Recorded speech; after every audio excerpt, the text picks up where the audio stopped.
Jadi mungkin saya mulai.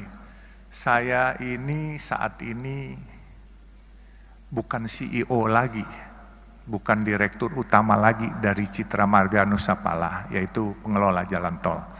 Tapi alhamdulillah, 2012 saya sebagai CEO di sana. Tetapi sekarang alhamdulillah saya sudah jadi pemilik 80% saham di Citra Marga.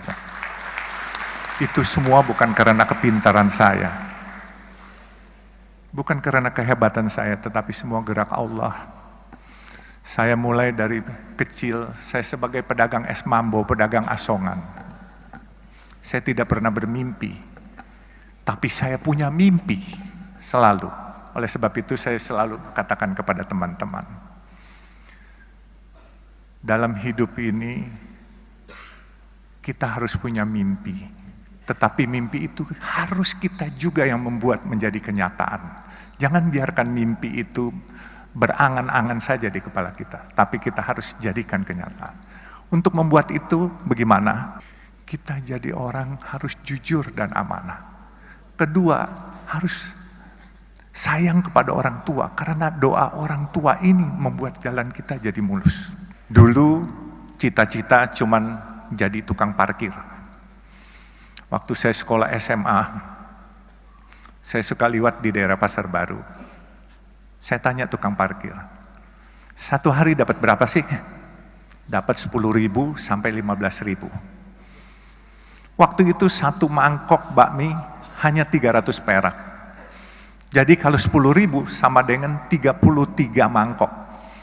Andai kata saya makan satu hari 3 kali, saya masih bisa save 30 mangkok. Berarti saya masih bisa jadi tukang parkir aja udah cukup. Itu cita-cita waktu SMA. Terus saya bermimpi, kok orang-orang bisa sukses? Bagaimana cara sukses? Satu hari saya ke toko buku. Saya lihat buku bagaimana jadi orang sukses. Saya nggak punya uang. Waktu itu toko bukunya di Pasar Baru, toko buku Tropen. Saya hanya duduk ke sana, saya numpang baca, terus saya pulang.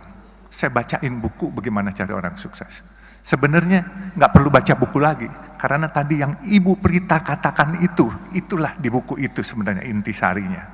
Karena jadi orang sukses itu harus rajin bekerja.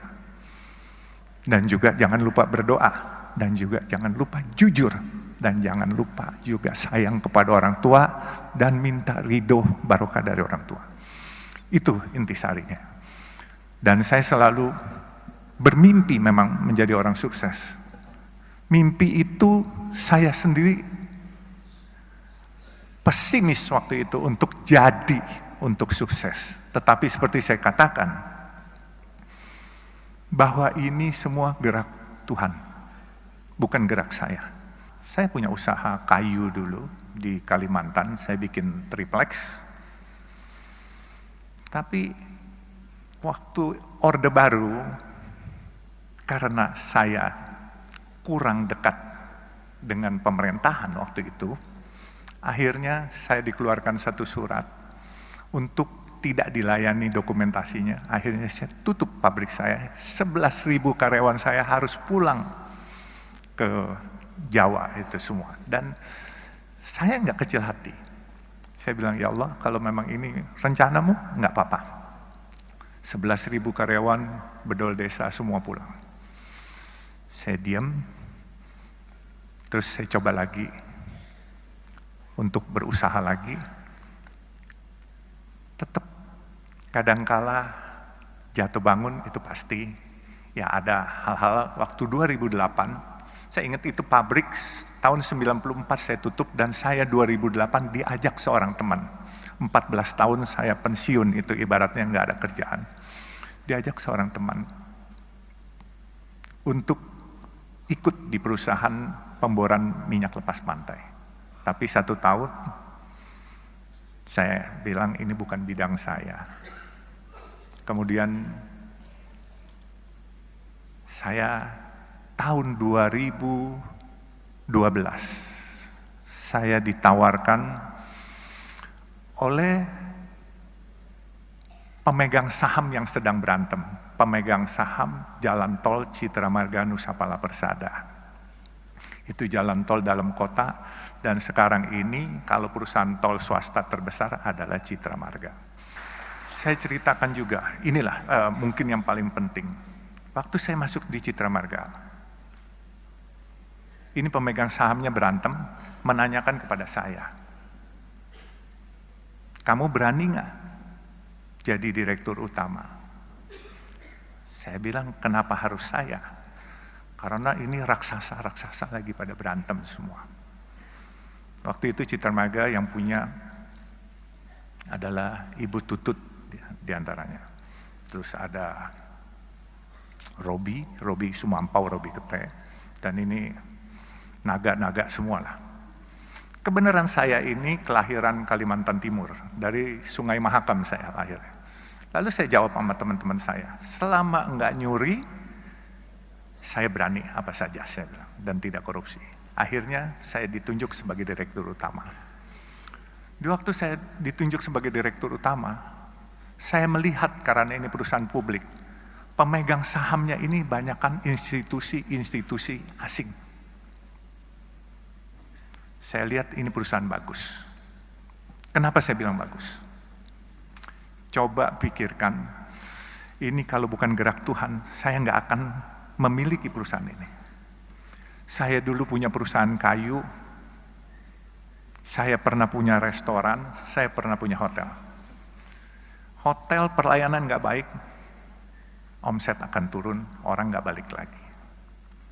Restoran makanannya asin atau pedas, kepedesan, orang besok nggak balik lagi. Makanya saya bilang, saya bisa dapat jalan tol ini, coba pikirkan jalan tol. Kalian pernah lewat jalan tol, bayar, macet, marah-marah hari ini, brengsek nih jalan, macet, bayar pula. Besok kalian dengan senyum nganterin duit lagi kepada kita.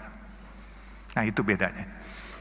Jadi jalan tol itu, mau keasinan, mau kepedesan, mau kemanisan, tetap dimanfaatkan. Nah ini semua gerak Tuhan yang milihin. Jadi saya berpikir gini, saya tidak punya rencana punya jalan tol. Tetapi jalan tol ini gini, kalau saya tidur, jam 10 malam, itu truk-truk besar yang nyariin duit sampai subuh jam 5 pagi. Kemudian kalau saya lagi melek bangun, sedan-sedan dan kendaraan umum dari jam 5 pagi sampai jam 10 malam. Nah jadi itulah perkembangan jalan tol, bisnis ini beda dengan hotel, dengan restoran, dan yang lain-lain.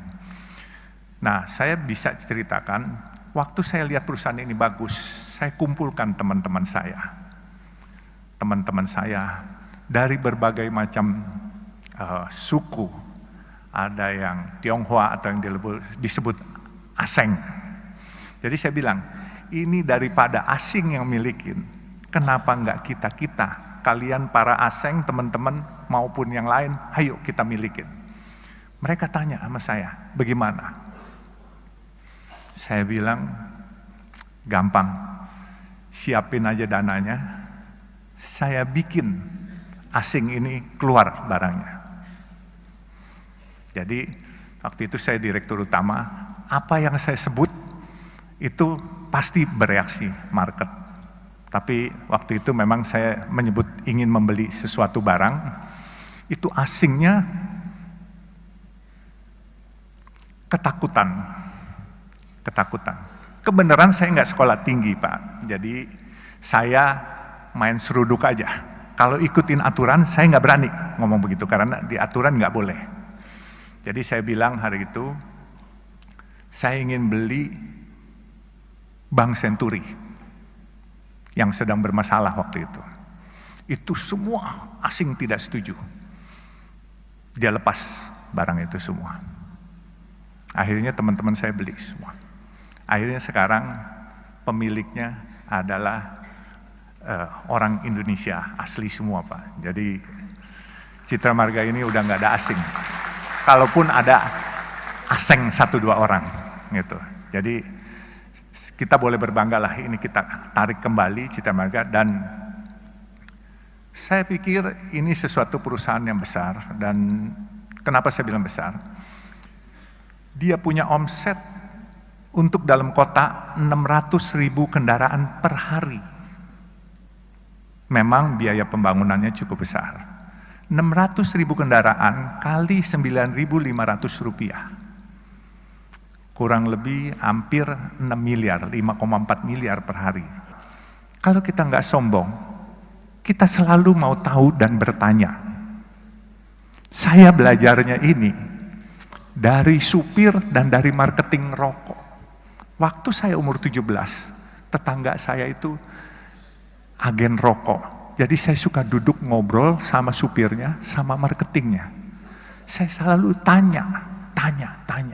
Kalau nggak sombong pasti kita mau bertanya. Kalau sombong, misalnya orang ngomong apa, kita sok bisa, padahal kita nggak ngerti apanya. Itu kita harus tanya. Nggak usah malu-malu, tanya apaan sih. Ini menambah wawasan kita. Nah setelah menambah wawasan kita, insya Allah kita jadi pinter.